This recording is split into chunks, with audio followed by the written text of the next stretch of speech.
de romagem, ou salmos de peregrinação. Essa palavra aparece em 15 salmos da Escritura, que vai do Salmo 120 até o Salmo de número 134. Se você se der conta, cada um desses salmos tem como cabeçalho, como título, a expressão Salmo de peregrinação, Salmo de romagem. E por que esse é o nome do salmo? Porque esse conjunto de salmos era usado pelo povo de Deus do passado, do Velho Testamento, para serem os cânticos que acompanhavam o povo na peregrinação que eles faziam até Jerusalém. Então, toda vez que o povo caminhava até Jerusalém, para aquelas festividades que aconteciam em Jerusalém, um conjunto de salmos eram separados para eles irem cantando à medida que eles se aproximavam de Jerusalém. Os salmos fazem muita referência a essa caminhada, a essa jornada que se fazia até Jerusalém, por isso então o nome de salmos de romagem. Essa é uma coisa que a gente faz até hoje. Até hoje, quando a gente vai passear, caminhar ou fazer uma viagem, a gente canta, né? Essa é uma coisa que a gente faz até hoje. Eu lembro que o Lucas, uma ocasião, fez um passeio com o pessoal da escola dele lá, e eles foram cantando no ônibus uma música até engraçada que dizia assim: o motorista está de parabéns, foi e voltou e não matou ninguém. Era uma boa música para cantar, né? Você vê que o ambiente era muito propício. A gente foi e voltou e ninguém morreu. E, portanto, o motorista está de parabéns. O conteúdo daqueles salmos não era esse.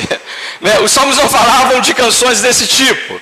Mas, olha, por ser salmos de jornada, de romagem, eles falavam de temas relacionados com os perigos que cercavam a vida daqueles que estavam nessa jornada para Jerusalém.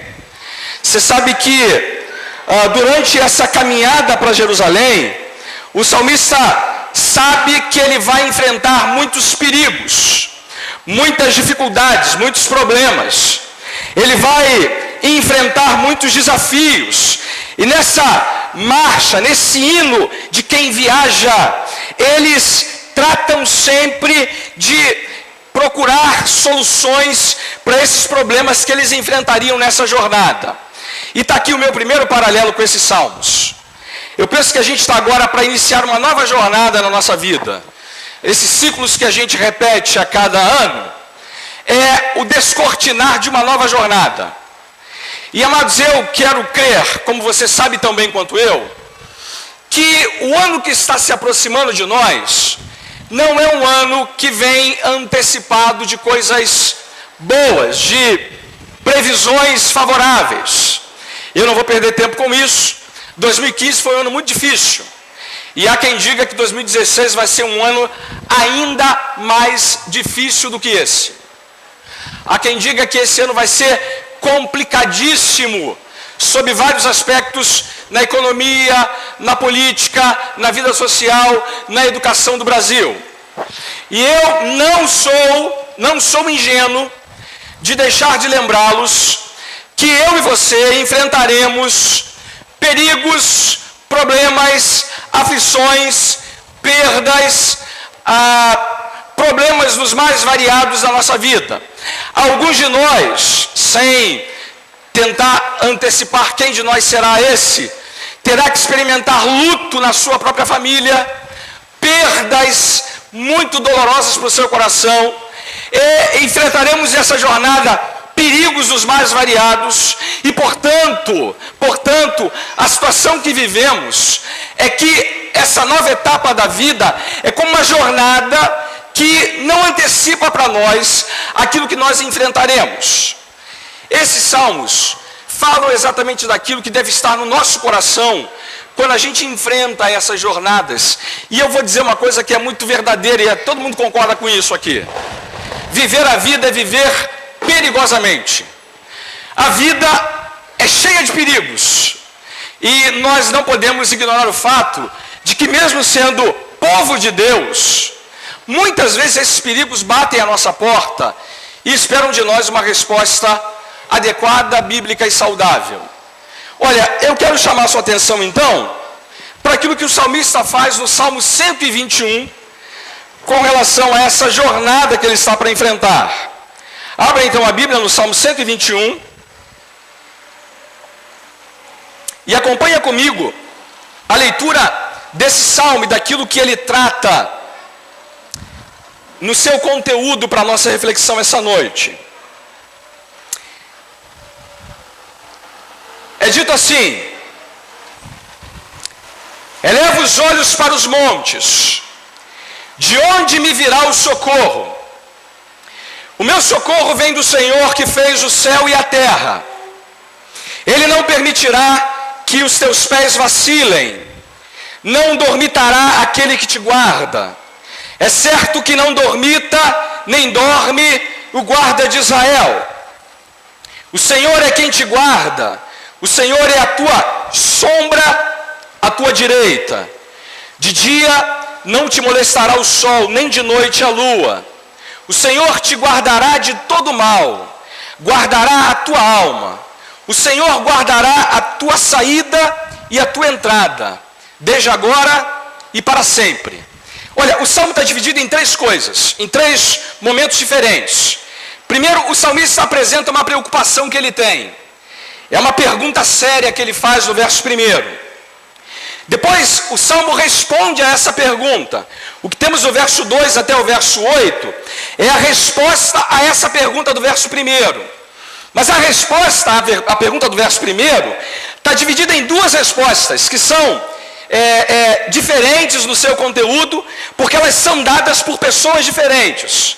A primeira resposta do verso 2 é dada pelo próprio salmista.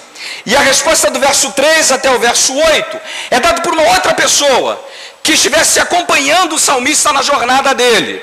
Uma espécie de sacerdote, de amigo. Às vezes o pastor faz muito esse papel. O pastor é aquele que fica lembrando ao rebanho, à igreja, aquilo que é verdade acerca deles e da relação que eles têm com Deus. É isso que o personagem que ajuda o salmista a enxergar a resposta faz do verso 3 ao verso 8. Mas antes da gente olhar isso melhor, vamos olhar primeiro a pergunta que ele faz. E a pergunta que ele faz é muito séria. É muito importante para a gente encarar a jornada do novo ano preocupados e avaliando a pergunta que ele faz. Porque a pergunta que ele faz é a seguinte: eu olho para os montes, e aqui é uma referência ao fato de que Jerusalém estava sobre montes, e ele estava numa subida para Jerusalém, e ele está olhando para os montes, e ele sabe dos perigos que cercam ele nessa jornada, e ele se pergunta: olha, enquanto eu estou aqui atravessando essa caminhada, essa jornada para Jerusalém, eu elevo os olhos para o monte e me pergunto: de onde me virá o socorro? Quem é que vai me acudir? Quem é que vai me socorrer? Quem é que vai me ajudar? Quem é que vai me proteger? Irmãos, essa é uma boa pergunta para se fazer. Quem é que vai, de fato, dar amparo, suporte e socorro para nós? Essa é a pergunta que todos nós nos fazemos, hora ou outra na vida. Certamente, ao longo de 2016, você vai se perguntar muitas vezes isso aqui. Agora que o leite derramou, agora que a coisa aconteceu, agora que o problema afligiu-se ainda mais, de onde me virá o socorro? Esse é um socorro que o salmista sabe necessitar dele de várias formas, de que ele está sempre carecendo desse socorro, de que ele é necessário agora, como será necessário cada dia do ano que nós vamos enfrentar daqui para frente. Ele fala disso aqui porque ele sabe também que essa ajuda está escassa. Olha, de onde me virá o socorro? É a aflição de um coração que sabe que tem pouca gente que pode ajudá-lo. Pouca gente pode ajudar a gente na vida, irmãos. Na verdade, os homens quase nunca podem ajudar uns aos outros no sentido que o salmista está apresentando aqui o termo. Tem mais. Muita gente hoje está enganado, imaginando que pode alcançar esse socorro, usando mecanismos que não servem para nada nessa hora. Eu sei que agora é popular no Brasil a ideia de que você tem que virar o ano vestindo amarelo, azul, vermelho, branco. E eu descobri o seguinte, que cada uma dessas coisas não representam nada. Nada. Elas não podem ajudar você em nada. Se todo mundo que usasse camisa amarela na virada do ano ficasse rico no ano seguinte, bastava isso para todo mundo ficar rico. Não é, Lincoln? Verdade. Não tem sentido. Se vestir branco trouxesse paz para o mundo, a gente já teria em paz há muito tempo.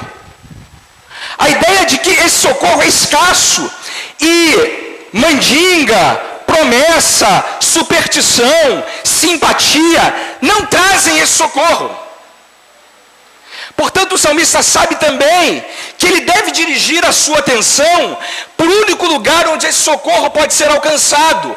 E por isso ele fala, elevo os meus olhos para o monte, eu olho para cima, eu olho para a graça e para o favor daquele que de verdade pode me socorrer. Irmão, uma coisa que eu quero deixar claro para você como primeiro ponto do meu sermão. Você vai enfrentar na sua vida, ao longo desse ano, muitos momentos em que essa pergunta será feita por você mesmo, a você mesmo. Eu estou aqui e de onde me virá o socorro? De onde me virá o socorro? Qual é a resposta que a gente tem para dar? Qual é a resposta que a Bíblia dá para a gente, que o Evangelho dá para a gente? Primeiro, o próprio salmista lembra a ele o que ele já sabe sobre essa pergunta. Está aqui uma coisa que eu queria que você lembrasse também. Muita coisa na vida cristã significa lembrar a si mesmo aquilo que a gente já sabe, mas que a gente esquece. Veja, ele já sabe a resposta, mas ele precisa lembrar a si mesmo isso. Ele precisa alimentar a sua alma daquilo que ele já sabe sobre o socorro que ele encontra em Deus. Ele está seguro de que essa pergunta que ele se faz já tem resposta, e resposta final e definitiva. Mas ele precisa, de vez em quando, lembrar a si mesmo dessa resposta. E o que ele faz no verso 2 é exatamente isso. Olha o que ele diz. Ele sabe, mas lembra o que ele já sabe. O meu socorro vem do Senhor, não vem do céu, não vem da terra, não vem da mandinga, não vem da roupa colorida, não vem da superstição, não vem da simpatia, não vem da promessa, vem do Senhor. Do Senhor que fez o céu e a terra. Não há nada que esse Deus que fez o céu e a terra não possa fazer para me socorrer. Agora veja que ele fala isso de maneira possessiva. É o meu socorro. Eu conheço a ele, sei que ele me acude, ele me socorre. É bom que a gente lembre disso. Na vida cristã, nós temos que ter a capacidade, dada pelo Espírito, de fazer afirmações em termos possessivos. Há um sentido em que eu não posso transferir isso para ninguém, e ninguém pode transferir isso para mim. Eu sei que ele vem em minha direção e ele é o meu socorro. Agora veja, ele não só responde deixando claro que vem do Senhor, como ele descreve que o Senhor é aquele que fez o céu e a terra. Para lembrar a gente o seguinte, irmãos. Não há nada que seja difícil, impossível, para que o nosso Deus faça para nos socorrer. Olha, eu queria que você lembrasse disso ao longo de cada dia do próximo ano. Que tudo que você necessitar, em todas as áreas da sua vida, em qualquer que seja essa área, Deus está sempre disposto, disponível, poderoso, para socorrer você. A resposta, portanto, do salmista é uma resposta que ele dá de si mesmo para si mesmo. É uma lembrança que ele faz de si mesmo para si mesmo. Mas há uma segunda maneira de responder isso, e é aquilo que aparece do verso 3 ao verso 8, e você vai perceber que agora a dinâmica do texto muda. Não é mais o salmista que fala com ele, é alguém que fala para ele o que ele precisa ouvir. E o que essa pessoa diz para ele que ele precisa ouvir a partir da pergunta que ele fez? 3 coisas. Primeiro,